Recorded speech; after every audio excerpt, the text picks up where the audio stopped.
Welcome FYBBA students. पाठीमागच्या वेळेस आपण डेटा कंडेन्सेशनचे बरेचसे कन्सेप्ट आपण क्लिअर केलेले आहेत. आता त्यावरती आधारित असलेले न्यूमरिकल्सचा आपण अभ्यास करणार आहोत. तर पहिलं जे न्यूमरिकल आहे ते क्लास मार्कवरती आणि क्लास मीडवरती अवलंबून आहे.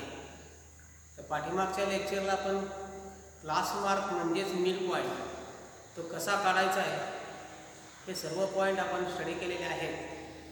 त्याच्यावरती असणारं पहिलं न्यूमरिकल आज आपण आता स्टडी करू. ते न्यूमरिकल मी या ब्लॅकबोर्डवरती लिहिलेलं आहे. पहा, given the classes 0 to 9, 10 to 19, 20 to 29, 30 to 39 and the midpoint and class width of each class. काय सांगितले पहा, गिव्हन द क्लासेस, आपल्याला क्लासेस दिलेले आहेत. थोडक्यात आपल्याला क्लास इंटरवल दिलेला आहे. कोणते कोणते क्लास इंटरवल दिलेले आहेत? पहिला आहे 0 to 9, दुसरा 10 to 19, 20 to 29, 30 to 39 अशा प्रकारचे क्लास इंटरवल किंवा क्लासेस दिलेले आहेत. Find the mid point and class width of each class. आपल्याला मिड पॉइंट त्याचबरोबर त्याचे क्लास विड्थ आपल्याला काढायचे आहे. मग हा प्रॉब्लेम सोडवण्यासाठी आपल्याला एक कॉलम तयार करावे लागेल. त्या कॉलममध्ये पहिला जो कॉलम असेल तो असेल क्लाससाठी, दुसरा जो असेल मिड पॉइंटसाठी आणि तिसरा जो असेल कॉलम तो असेल क्लास विड्थसाठी. मग या प्रॉब्लेमचं सोल्युशन आपण या ठिकाणी लिहून पहा. Solution. Given the classes 0 to 9, 10 to 19, 20 to 29, 30 to 39, find the midpoint and class width of each class. तर पहिल्यांदा हा प्रॉब्लेम सोडवण्यासाठी पहिला म्हणजे क्लास घ्यावा लागेल. त्याच्यानंतर आपल्याला मिड पॉइंट विचारात घ्यावा लागेल किती आले आणि तिसरा जो आहे तो आहे क्लास विड्थ. हे तीन कॉलम आपल्याला तयार करावे लागतील. आपण याचे तीन कॉलम तयार करू. पहिला जो आहे क्लास, दुसरा जो आहे तो मिड पॉइंट आणि तिसरा जो आहे तो क्लास विड्थ. मग या ठिकाणी हा जो क्लास जो आहे तो क्लास आपल्याला सरळ बोलू अशी. आता पहा कोणता क्लास आहे. क्लास पहिल्यांदा आपल्याला क्लास दिलेला आहे 0 to 9. आपण 0 to 9. आपल्याला काय काढायला सांगितलेले आहे? मिड पॉइंट काढायला सांगितले. मिड पॉइंट कशी काढली जाते? पहिलं ऑब्झर्वेशन, शेवटचं ऑब्झर्वेशन, ते दोघांची सम करा किंवा ॲडिशन करा किंवा बेरीज करा आणि त्याचा हाफ करा किंवा त्याला 2 ने डिवाइड करा. लगेच तुम्हाला मिड पॉइंट मिळेल. त्या मिड पॉइंटला क्लास मार्क असे म्हणतात. जे 0 plus 9 divided by 2 which is equal to 9 divided by 2. 9 भागिले 2 4.5 म्हणजे आन्सर येईल 4.5. तो पहिला रनिंग आपल्याला मिळाला. पहा, दुसरा जो क्लास सांगितलेला आहे तो आहे 10 to 19. 10 पासून 19 पर्यंतचा हा क्लास आहे. काय करायचं? पहा, 10 आणि 19 ची बेरीज करायची. 10 आणि 19 ची बेरीज करू आणि त्या दोघांना 2 ने डिवाइड करू. काय येते पहा, 19 आणि 10 29 येतील. त्याला 2 ने डिवाइड केल्यानंतर 14.5 येईल. 10 plus 19 equal to 29. त्याचा आपण हाफ करू किंवा divided by 2 and we get 14.5. 14.5 हे आन्सर आपल्याला या ठिकाणी मिळालेला आहे. दुसरा जो आहे हे दुसरा झाला. त्याच्यानंतरचा जो क्लास आहे तो क्लास आहे 20 पासून 29 पर्यंत. 20 पासून 29 पर्यंतचा हा क्लास आहे. आपल्याला त्याचा क्लास मार्क किंवा क्लास मिड पॉइंट काढायचे आहे. तर काय करावं लागेल? पहा, 20 आणि 29 यांची सम किंवा बेरीज करावी लागेल. 20 आणि 29 ची बेरीज करून त्याला आपण 2 ने डिवाइड करू. 20 आणि 29 ची बेरीज येईल 49. त्याला 2 ने डिवाइड केल्यानंतर उत्तर येईल 24.5. 24.5. 20 plus 29 equal to 49. 49 divided by 2 उत्तर किती पहा, तर उत्तर येईल 24.5. हे 24.5 हा मिड पॉइंट या ठिकाणी आलेला आहे. त्याच्यानंतर सांगितलेलं आहे की 30 to 39 क्लास आहे 30 पासून 39 पर्यंत, 30 पासून 39 पर्यंतचा असणारा हा जो क्लास आहे त्यासाठी उत्तर किती येते पहा. 30 + 39 डिवाइडेड बाय 2, 30 आणि 39 यांची बेरीज येते 69. 69 ला 2 ने डिवाइड केल्यानंतर किती येईल पहा 34.5. हे दोघांची बेरीज केली ती आली 69 डिवाइड बाय 2 म्हणजे 34.5. 35 ची दुप्पट 70 येते, 34 ची दुप्पट 69 येते. म्हणजेच या ठिकाणी गिव्हन द क्लास आहे 0 to 9, 10 to 19, 20 to 29, 30 to 39. We have find the mid point. आपण या ठिकाणी मिड पॉइंट काढलेले आहेत. आता आपल्याला क्लास विड्थ काढायचे आहे. आता क्लास विड्थ म्हणजे काय? दोन प्रकारचे फ्रिक्वेन्सी डिस्ट्रीब्युशन्स असतात. एक म्हणजे इन्क्लुझिव्ह टाईपचं फ्रिक्वेन्सी डिस्ट्रीब्युशन आणि दुसरं म्हणजे एक्सक्लुझिव्ह टाईपचं फ्रिक्वेन्सी डिस्ट्रीब्युशन. इन्क्लुझिव्ह टाईपच्या फ्रिक्वेन्सी डिस्ट्रीब्युशन मध्ये 0 to 9, 10 to 19, 20 to 29 असे जर क्लास असतील तर त्याला इन्क्लुझिव्ह टाईपचं फ्रिक्वेन्सी डिस्ट्रीब्युशन असे म्हणतात. 0 to 9, 10 to 19 मध्ये 0 पासून 9 पर्यंत जेवढे ऑब्झर्वेशन असतील ते सगळे काउंट करायचे, ते त्याची विड्थ या ठिकाणी होईल. म्हणजे 0, 1, 2, 3, 4, 5, 6, 7, 8, 9 म्हणजे या ठिकाणी 10 ही विड्थ या ठिकाणी आलेली आहे. 0 to 9 ची क्लास विड्थ झालेली आहे. 10 पासून 19 पर्यंत काउंट करायचे. 10, 11, 12, 13, 14, 15, 16, 17, 18, 19 या ठिकाणी क्लास विड्थ झाली 10. 20 to 29 पर्यंत किती येते पहा. 20, 21, 22, 23, 24, 25, 26, 27, 28 आणि 29 या ठिकाणी 10 ऑब्झर्वेशन आलेले आहेत. म्हणजे या ठिकाणी सुद्धा क्लास विड्थ ही 10 आलेली आहे. 30 ते 39 पर्यंत रीडिंग, 30 पासून 39 पर्यंत काउंट करायचे. 30, 31, 32, 33, 34, 35, 36, 37, 38 आणि 39 या ठिकाणी सुद्धा 10 ऑब्झर्वेशन आलेले आहेत. याचा अर्थ त्या क्लासची विड्थ किती आहे 10 आहे. म्हणजेच आपल्याला या प्रॉब्लेम मध्ये क्लासेस दिलेले आहेत आणि क्लास मार्क किंवा मिड पॉइंट काढायला सांगितलेला आहे. त्याचप्रमाणे आपल्याला क्लास विड्थ सुद्धा काढायला सांगितलेले आहे. तर क्लास विड्थ म्हणजे प्रत्येक ठिकाणी क्लास विड्थ ही 10 आलेली असून मिड पॉइंट 0 to 9 चा मिड पॉइंट 4.5, 10 to 19 चा मिड पॉइंट 14.5, 20 to 29 चा मिड पॉइंट 24.5 आणि 30 to 39 चा मिड पॉइंट किती आलेला आहे 34.5. अशा प्रकारे आपण मिड पॉइंट काढू शकतो. मिड पॉइंटला क्लास मार्क असे म्हणतात. फक्त काय करायचं पहा, पहिलं ऑब्झर्वेशन म्हणजे लोअर लिमिट आणि अप्पर लिमिट ह्या दोघांची बेरीज करायची आणि त्याला 2 ने डिवाइड करा की लगेच तुम्हाला मिड पॉइंट किंवा क्लास मार्क मिळेल. आणि 0 पासून 9 पर्यंत 10 to 19 हा इन्क्लुझिव्ह टाईपचा क्लास फ्रिक्वेन्सी, इन्क्लुझिव्ह टाईपचे फ्रिक्वेन्सी डिस्ट्रीब्युशन आहे. याच्यामध्ये टोटल ऑब्झर्वेशन 10 आहे. त्यामुळे 0 to 9 असेल किंवा 10 to 19 असेल किंवा 20 to 29 असेल किंवा 30 to 39 असेल, ह्या प्रत्येक ठिकाणी क्लास विड्थ ही 10 आलेली आहे. म्हणजे हा पहिला प्रॉब्लेम म्हणून आपल्याला क्लास विड्थ कशी काढायची हे आपल्याला सांगता येईल. त्याचप्रमाणे मिड पॉइंट कसा काढायचा हे सुद्धा आपल्याला या ठिकाणी सांगता येईल. म्हणजे हा पहिला प्रॉब्लेम आपण या ठिकाणी सोडवलेला आहे. त्याच्यानंतर काय पहा की त्याच्यानंतर आपल्याला दुसरा प्रॉब्लेम या ठिकाणी दिलेला आहे. क्युम्युलेटिव्ह फ्रिक्वेन्सी म्हणजे काय हा पॉइंट आपल्याला स्टडी करायचा आहे. क्युम्युलेटिव्ह फ्रिक्वेन्सी हा दुसरा जो पॉइंट आपण स्टडी करतोय त्याचं नाव आहे क्युम्युलेटिव्ह फ्रिक्वेन्सी. क्युम्युलेटिव्ह फ्रिक्वेन्सी तर आपल्याला माहिती आहे की क्युम्युलेटिव्ह फ्रिक्वेन्सी कुठे वापरली जाते की ज्या ठिकाणी कधी कधी required number of observation which is below a certain limit or above a certain limit. In this case we use the term namely cumulative frequency. काय सांगितले पहा, कधी कधी आपणाला ऑब्झर्वेशन सर्टन लिमिटपेक्षा जास्त आवश्यक असावे असे आपल्याला वाटते. कधी कधी ऑब्झर्वेशन हे सर्टन लिमिटपेक्षा कमी असावे असे वाटते. मग अशा ठिकाणी जी टर्म या ठिकाणी वापरली जाते त्याला क्युम्युलेटिव्ह फ्रिक्वेन्सी असे म्हणतात. काय झालं पहा, BCA फर्स्ट इयरला 100 विद्यार्थी होते. यांची 100च मार्काची टेस्ट झाली.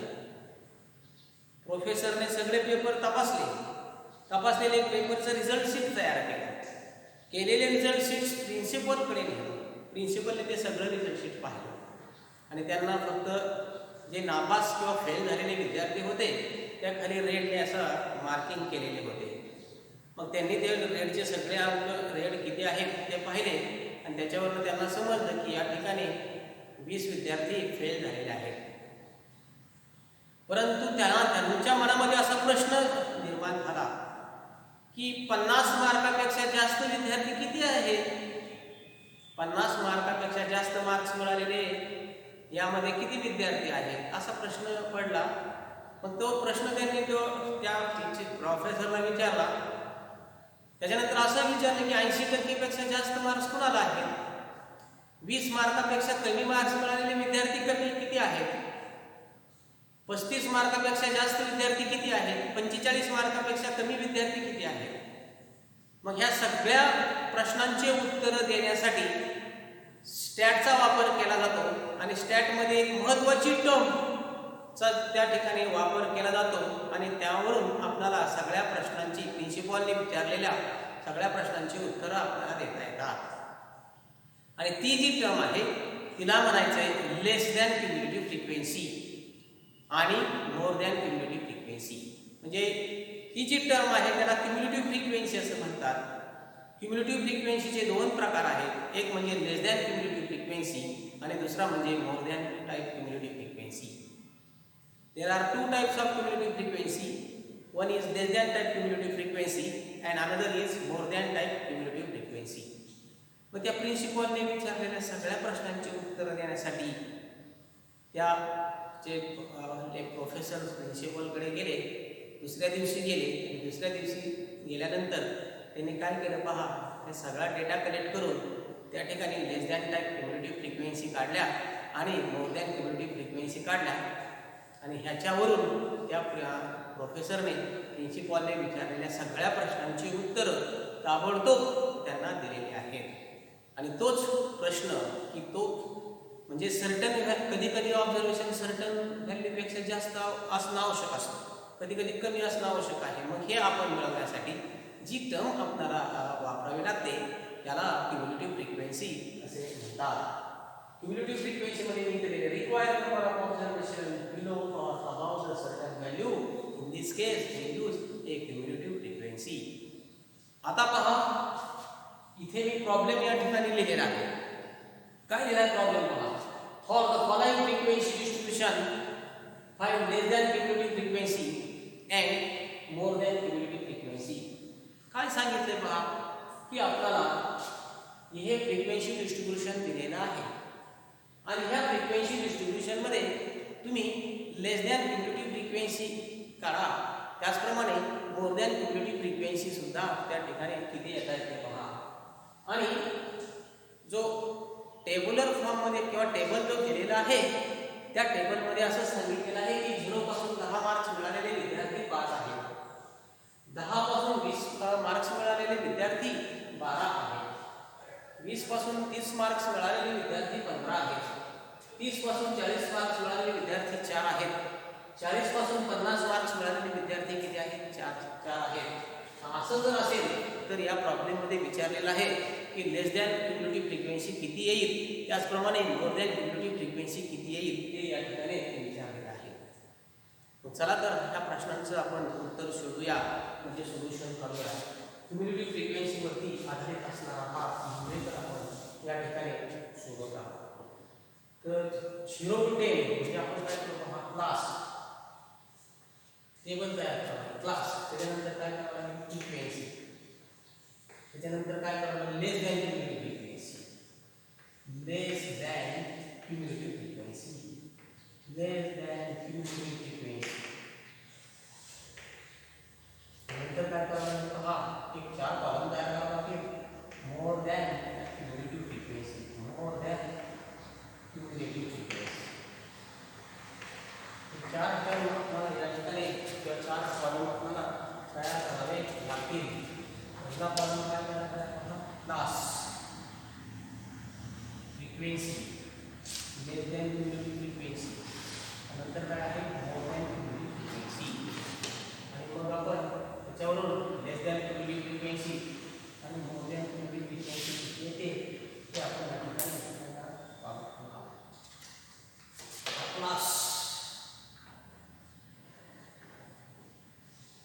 क्लाससाठी हा कॉलम आहे, त्यामध्ये असणार आहे फ्रिक्वेन्सीसाठी हा कॉलम आहे, लेस दॅन क्युम्युलेटिव्ह फ्रिक्वेन्सी आणि फ्रिक्वेन्सी. आणि इथे ऑब्झर्वेशनसाठी एवढी जागा बस पुरेशी होईल, एवढी जागा आपण या ठिकाणी घेऊ. पहा टेबल तयार केलेला आहे.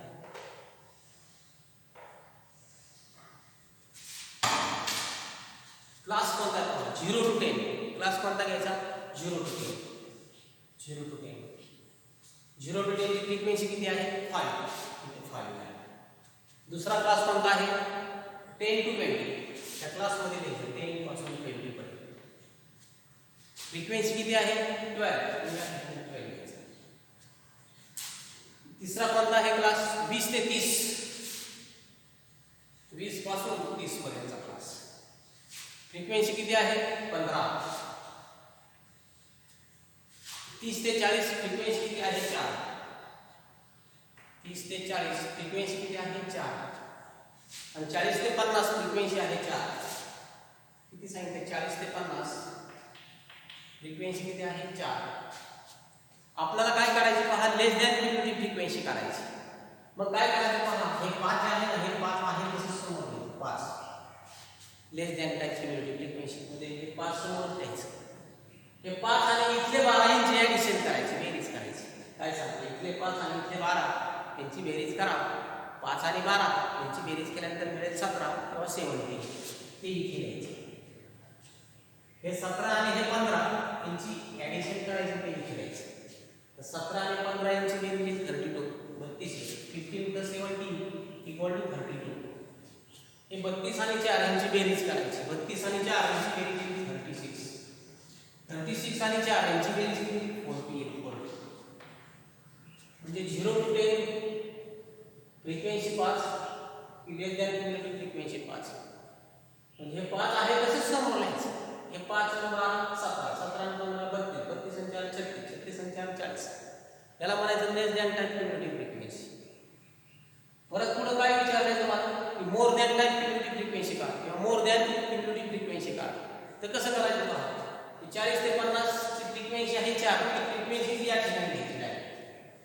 हे कसं 5 डायरेक्ट दिलेलं होतं, तसं ही 4 frequency direct more than cumulative फ्रिक्वेन्सीच्या समोर द्यायचं. म्हणजे खालून आता जायचं. मग आपण वरून खाली गेलो तर आपण खालून वरती जायचं. मग हे 4 आणि इथले 4 यांची ऍडिशन करायची. मग 4 आणि 4 किती? 8. म्हणजे इथे 8. हे 8 आणि 15 यांची बेरीज करायची. 8 आणि 15 ची बेरीज किती? 15 आणि 23. 23 आणि 12 यांची बेरीज करायची. 23 आणि 10 33. 33 आणि 2 35 आणि 35 येईल. 35 आणि 5 यांची बेरीज करायची. किती येईल? 40. म्हणजे 40, 35, 23, 8 आणि 4 हे काय आहेत? More than cumulative frequencies. म्हणजे 40 ते 50 मार्क्स पडलेले 4च विद्यार्थी आहेत. 30 ते 40 च्या दरम्यानचे 8च विद्यार्थी आहेत. म्हणजे 5, 17, 32, 36, 40 हे लेस दॅन क्युम्युलेटिव्ह फ्रिक्वेन्सी आहेत. 40, 35, 23, 8 आणि 4 हे काय आहेत? मोर दॅन क्युम्युलेटिव्ह फ्रिक्वेन्सी आहेत. कसं करायचं सांग? कळालं समज? कसलाही जरी प्रॉब्लेम आला तरी तुम्हाला लेस दॅन क्युम्युलेटिव्ह फ्रिक्वेन्सी आणि मोर दॅन क्युम्युलेटिव्ह फ्रिक्वेन्सी तुम्हाला काढता आली पाहिजे. लेस दॅन क्युम्युलेटिव्ह फ्रिक्वेन्सी मध्ये काय करायचं? पहिल्यांदा क्लास घ्यायचा 0 to 10. त्याची फ्रिक्वेन्सी सगळ्या अगोदर लिहून टाकायची. 0 to 10 चे 5, 10 to 20 चे 12, 20 30 15, 30 44, 40 54. फक्त हा 5 इथे समोर लिहायचा. हे 5 आणि 12 17, 17 आणि 15 32, 32 आणि 4 36, 36 आणि 4 40 अशा प्रकारे करायचं. मोर दॅन क्युम्युलेटिव्ह फ्रिक्वेन्सी मध्ये काय करायचं? हे खालून जायचं. कसं हे 5 समोर लिहावं, तसं हा 4 डायरेक्ट समोर लिहायचा. हे 4 आणि 4 8 आणि 15 23, 23 आणि 12 35, 35 आणि 12 40. हे झाले लेस दॅन क्युम्युलेटिव्ह फ्रिक्वेन्सी आणि ह्या झाल्या मोर दॅन क्युम्युलेटिव्ह फ्रिक्वेन्सी. कसलाही प्रॉब्लेम जरी आला तरी तुम्हाला लेस दॅन क्युम्युलेटिव्ह फ्रिक्वेन्सी काढता आल्या पाहिजेत. त्याचप्रमाणे तुम्हाला मोर दॅन क्युम्युलेटिव्ह फ्रिक्वेन्सी काढता आल्या पाहिजेत. ह्या लेस दॅन क्युम्युलेटिव्ह फ्रिक्वेन्सी आणि मोर दॅन क्युम्युलेटिव्ह फ्रिक्वेन्सी केव्हा वापरतात? की प्रिन्सिपलने विचारले की 30 मार्कापेक्षा जास्त विद्यार्थी किती आहेत किंवा 30 मार्कापेक्षा कमी विद्यार्थी किती आहेत, असं जर विचारलं की 40 मार्कापेक्षा कमी विद्यार्थी किती आहेत तुम्ही लेस दॅन क्युम्युलेटिव्ह फ्रिक्वेन्सी काढायची आणि त्याच्यावर मग त्याचं उत्तर द्यायचं. 80 मार्कापेक्षा जास्त विद्यार्थी किती आहेत 50 मार्कापेक्षा जास्त मार्क असणारे विद्यार्थी किती आहेत 30 मार्कापेक्षा जास्त असणारे विद्यार्थी किती आहेत. हे सगळ्या प्रश्नांची उत्तरं देण्यासाठी स्टॅटमध्ये असणारी एक महत्त्वाची टर्म या ठिकाणी वापरली जाते, त्याला क्युम्युलेटिव्ह फ्रिक्वेन्सी असे म्हणतात. त्याचे फक्त 2 प्रकार आहेत. There are 2 types of cumulative frequency. One is less than type cumulative frequency and another is more than type cumulative frequency. म्हणजे क्युम्युलेटिव्ह फ्रिक्वेन्सी हे आपल्याला कसलाही जरी प्रॉब्लेम आला तरी तो आपल्याला सोडवता आला पाहिजे. म्हणजे हा प्रॉब्लेम आपण या ठिकाणी सोडवलेला आहे. त्याच्यानंतर काय पहा की हा प्रॉब्लेम या ठिकाणी झालेला आहे. त्याच्यानंतर रिलेटिव्ह फ्रिक्वेन्सी म्हणजे काय ते आपण या ठिकाणी स्टडी करणार आहोत. रिलेटिव्ह फ्रिक्वेन्सी, रिलेटिव्ह फ्रिक्वेन्सी म्हणजे नेमकं काय रिलेटिव्ह फ्रिक्वेन्सी. मग ती रिलेटिव्ह फ्रिक्वेन्सीवरती आधारित असणारा प्रॉब्लेम जर आपण सोडवून घेतला तर तो सुद्धा आपल्याला या ठिकाणी पाहायला मिळेल. Coming to next point under your syllabus under consideration is a term namely relative frequency. आपण relative frequency म्हणजे काय ते या ठिकाणी पाहणार आहोत. relative frequency, relative frequency म्हणजे काय. relative frequency हा रेशो आहे. रेशो म्हणजे भागाकार आहे. कोणाचा भागाकार आहे. क्लासची फ्रिक्वेन्सी आणि टोटल फ्रिक्वेन्सी यांचा भागाकार आहे. Relative frequency is defined as it is the ratio of class frequency to the total frequency. म्हणजे relative frequency बरोबर काय क्लास फ्रिक्वेन्सी, क्लास फ्रिक्वेन्सी.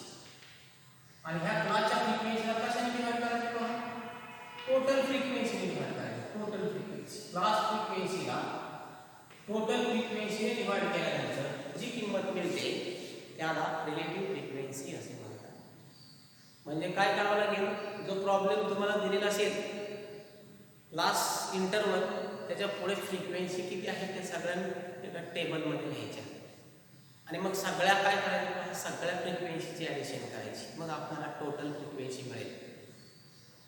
मग काय करायचं त्या क्लासची फ्रिक्वेन्सी घ्यायची आणि टोटल फ्रिक्वेन्सी जी काढलेली आहे त्या दोघांचा रेशो घ्यायचा किंवा भागाकार करायचा की तुम्हाला रिलेटिव्ह फ्रिक्वेन्सी तुम्हाला मिळेल.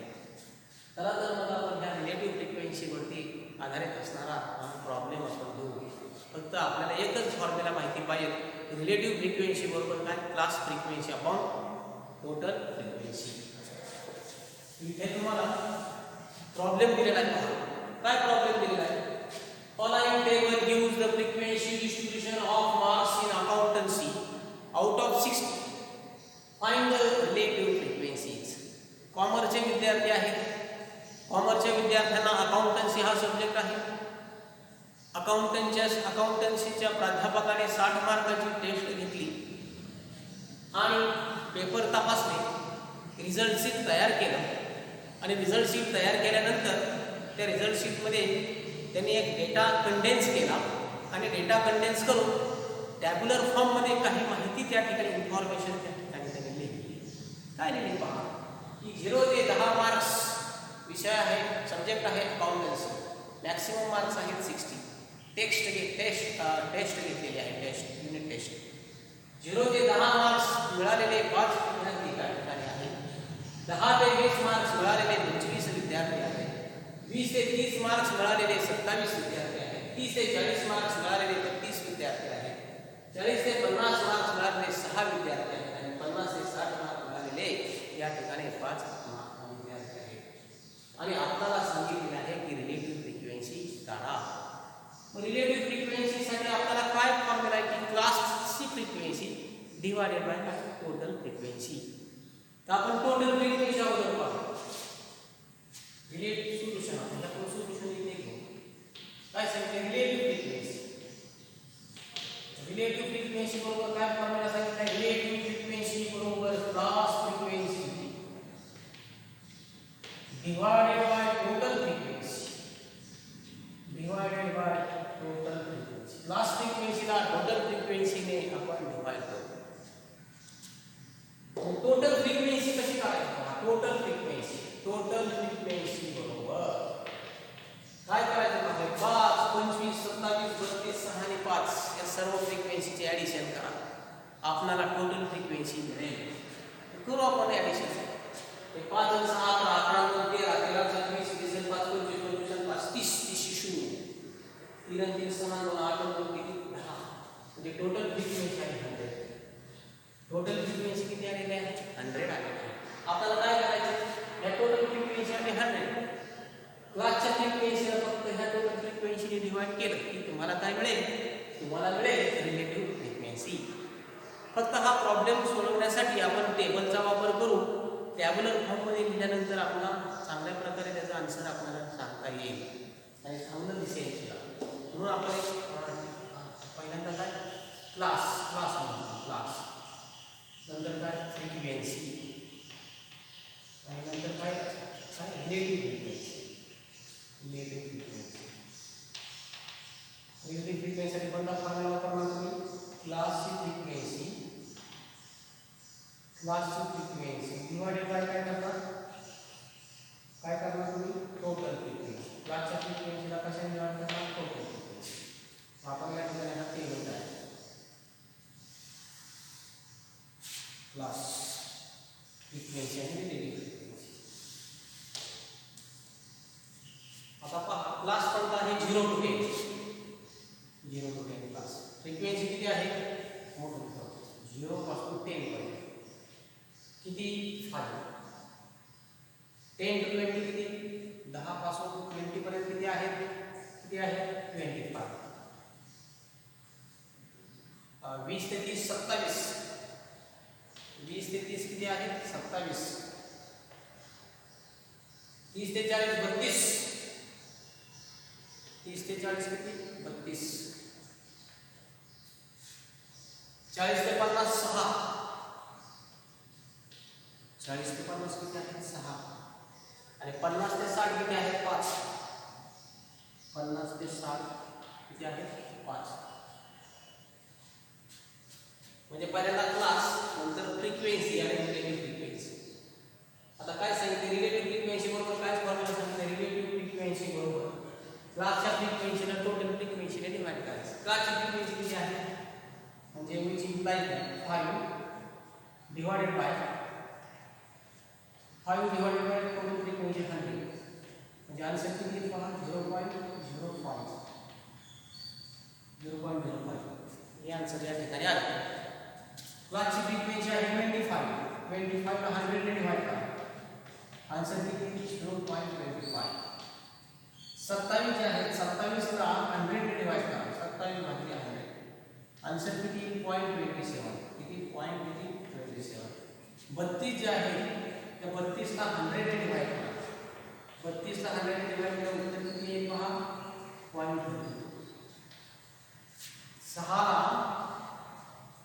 ला 100 ने डिवाइड करा. आन्सर किती 0.06 आणि ह्या 5 ला 100 ने डिवाइड करा. आन्सर किती पहा 0.05. 0.05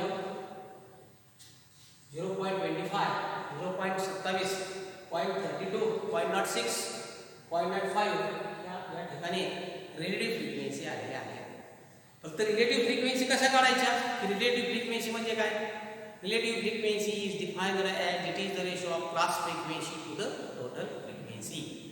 हा फॉर्म्युला त्याचा फॉर्म्युला जो आहे तो लक्षात ठेवला की तुम्हाला रिलेटिव्ह फ्रिक्वेन्सी नक्कीच काढता येतील. त्याच्यानंतर आपण जो पॉईंट आपण जो स्टडी करणार आहोत तो म्हणजे जे आपण कन्सेप्ट जे क्लिअर केलेले आहेत त्या कन्सेप्ट क्लिअर केल्यानंतर त्याच्यावरती आधारित असणारा हा प्रॉब्लेम आपण या ठिकाणी घेणार आहोत. हे आपण अगोदर पुसून टाकू. रिलेटिव्ह फ्रिक्वेन्सी म्हणजे काय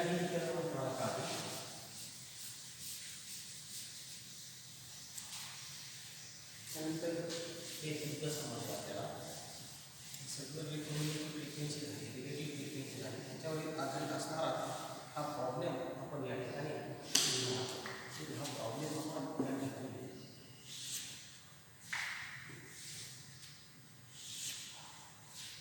काय सांगितलं शेवटच्या त्याच्यावरती असणारा शेवटचा एक प्रॉब्लेम आपण लगेच स्टडी करू.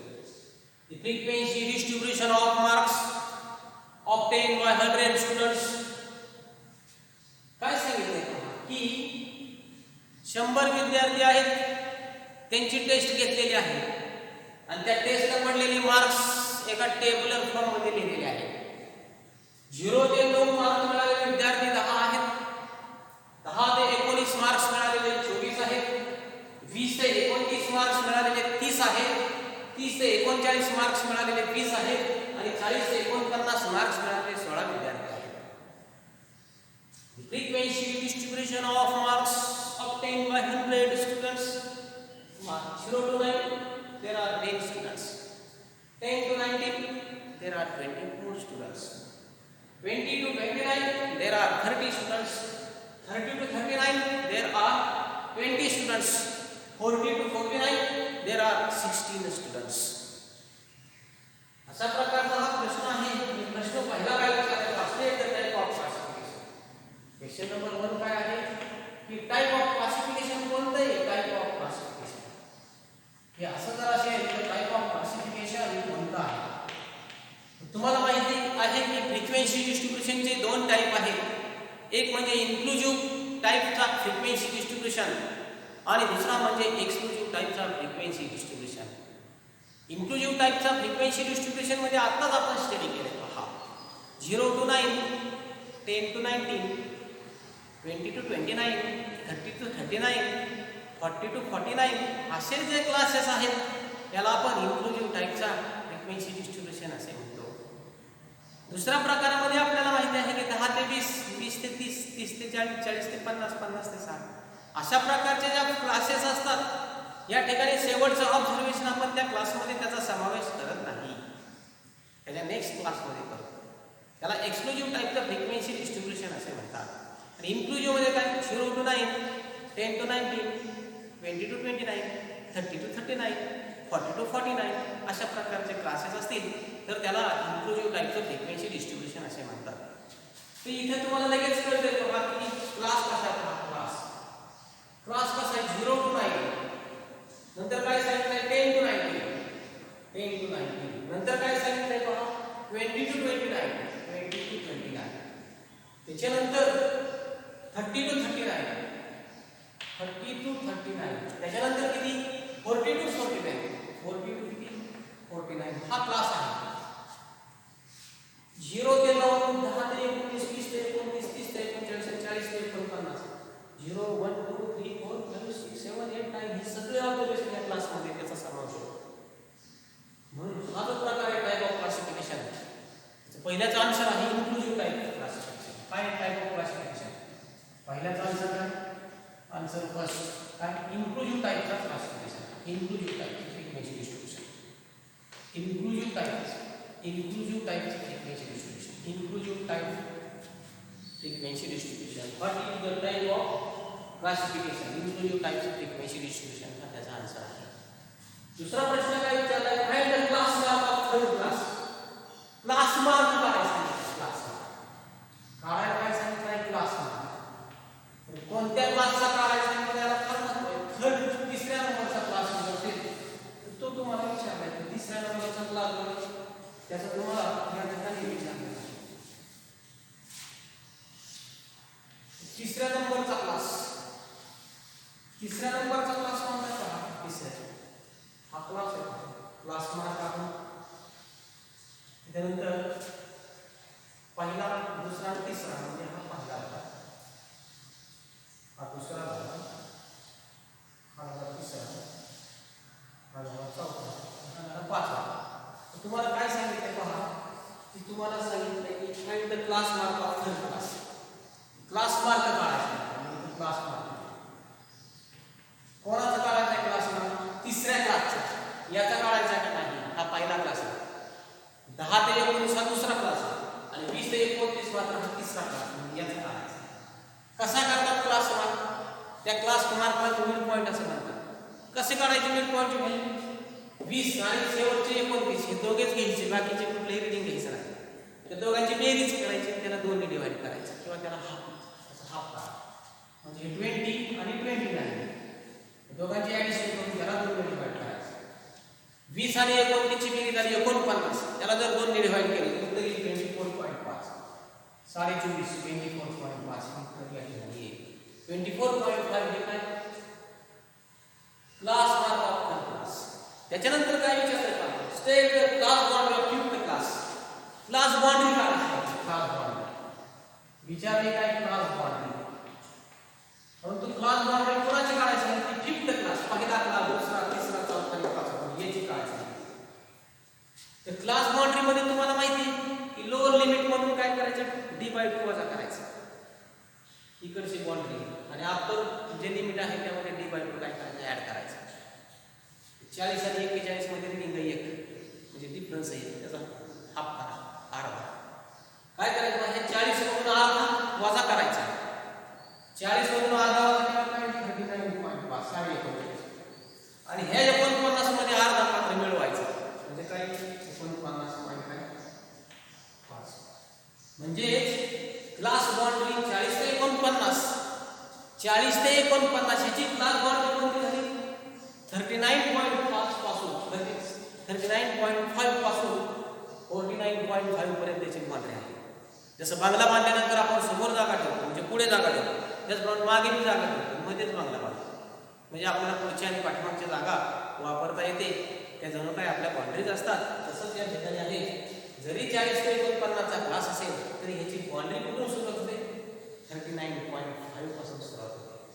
कुठे संपते ती बाउंड्री 49 ला नाही संपते 49.5 ला या ठिकाणी ती बाउंड्री संपते. म्हणून 40 to 49 ची क्लास बाउंड्री किती आहे 39.5 पासून किती 49.5 पर्यंत आहे. आणि याच्यानंतर ह्याच प्रॉब्लेमचा शेवटचा पॉइंट आपण स्टडी करतोय find the number of students getting marks less than 30. काय सांगितले पहा फाइंड द काय सांगितले पहा find the number of students getting marks less than 30. काय सांगितले की 0 ते 9 चे 10 विद्यार्थी आहेत 10 ते 19 चे 24 विद्यार्थी आहेत 20 ते 29 चे 30 विद्यार्थी आहेत 30 ते 39 चे 20 विद्यार्थी आहेत 40 ते 49 चे 16 विद्यार्थी आहेत. असं जर असेल तर प्रिन्सिपलने विचारलं की 30 मार्कापेक्षा कमी मार्क्स असणारे एकूण विद्यार्थी किती आहेत. मी तुम्हाला सांगितलेलं आहे की या ठिकाणी आपण लेस दॅन क्युम्युलेटिव्ह फ्रिक्वेन्सी काढणार आहोत आणि त्या लेस दॅन क्युम्युलेटिव्ह फ्रिक्वेन्सीवरून लगेच आपल्याला 30 मार्क्स पेक्षा कमी असणारे विद्यार्थी किती आहेत हे आपल्याला या ठिकाणी लगेच सांगता येते.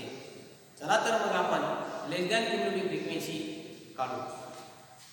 आता क्लास करायला ऑलरेडी लिहिलेलं आहे टेबलमध्ये आपण काय म्हणतो फ्रिक्वेन्सी आणि नंतर काय सांगतो लेस दॅन क्युम्युलेटिव्ह फ्रिक्वेन्सी. काय आहे लेस दॅन क्युम्युलेटिव्ह फ्रिक्वेन्सी लेस दॅन क्युम्युलेटिव्ह फ्रिक्वेन्सी लेस दॅन क्युम्युलेटिव्ह फ्रिक्वेन्सी आपण काढणार आहोत.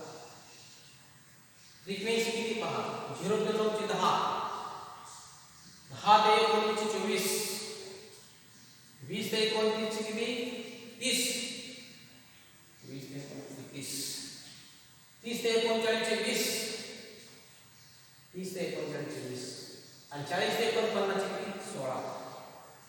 आणि आपण काय करणार लेस दॅन क्युम्युलेटिव्ह फ्रिक्वेन्सी काढायची. कशी काढायची आता तुम्हाला सर्वांना माहिती काय करायचं हे जे 10 आहे ना डायरेक्ट समोर लिहायचे. 10 जर आपण इथे लिहिले 10 हे 10 आणि 24 चं बेरीज करायची 10 आणि 24 24 आणि 10 किती 34 34 आणि 30 यांची बेरीज करा किती 64 आणि 20 यांची बेरीज करा 60 आणि 80 80 84 16 तर किती 4 7 100. आता मात्र आपल्याला जो प्रश्न विचारलेला आहे त्या प्रश्नाचं उत्तर आपल्याला देता येईल. काय प्रश्न विचारला आपण find the number of students getting marks less than 30. तुम्ही 30 मार्क्स पेक्षा कमी मार्क्स मिळालेले एकूण विद्यार्थी किती आहेत. तर काय करायचं हे 30 ते 39 हा क्लास घेऊन चालणार नाही पण ह्या क्लासमध्ये 30 मार्क्स मिळालेले विद्यार्थी आहेत. आता विचारलंय काय की 29 मार्क्स चालतील पण 30 चालणार नाही म्हणजे आपल्याला 20 ते 29 चा क्लास कन्सिडर करावा लागेल. म्हणजे त्यांनी सांगितलं की 30 मार्कापेक्षा कमी मार्क्स असलेले एकूण विद्यार्थी किती 30 मार्कापेक्षा कमी मार्क्स असलेले मार्क्स किती आहेत कमी असलेले 29. 0 पासून 29 मार्क्स मिळालेले विद्यार्थी एकूण किती आहेत तर लेस दॅन क्युम्युलेटिव्ह फ्रिक्वेन्सी जर वापरली तर उत्तर येते 20 ते 29. लेस दॅन क्युम्युलेटिव्ह फ्रिक्वेन्सी प्रमाणे ते विद्यार्थी एकूण विद्यार्थी येतात 64. म्हणजे 64 विद्यार्थी असे आहेत. त्या 64 विद्यार्थ्यांना म्हणजे 64 स्टुडंट्सला गेट्स ए मार्क लेस दॅन 30 मार्क्स. म्हणजे 30 मार्कापेक्षा कमी मार्क्स या ठिकाणी मिळालेले आहेत. म्हणजे लेस दॅन क्युम्युलेटिव्ह फ्रिक्वेन्सी करून आपण 30 मार्कपेक्षा कमी मार्क्स मिळालेले विद्यार्थी किती आहेत हे आपण या ठिकाणी सांगू शकतो. त्याचा आन्सर किती आला का 64. प्रिन्सिपॉलने विचारले का प्रोफेसरला 30 मार्कापेक्षा कमी असलेले विद्यार्थी किती, की लगेच त्यांनी लेस दॅन क्युम्युलेटिव्ह फ्रिक्वेन्सी काढून दिला होता टेबल. त्याच्यावर लगेच सांगितले की सर 64 स्टुडंट्स आहेत की त्यांना जे मार्क्स मिळालेले आहेत ते 30 मार्कापेक्षा कमी मार्क्स मिळालेले आहेत. तर आपण या ठिकाणी थांबू. Let us stop here. Thank you.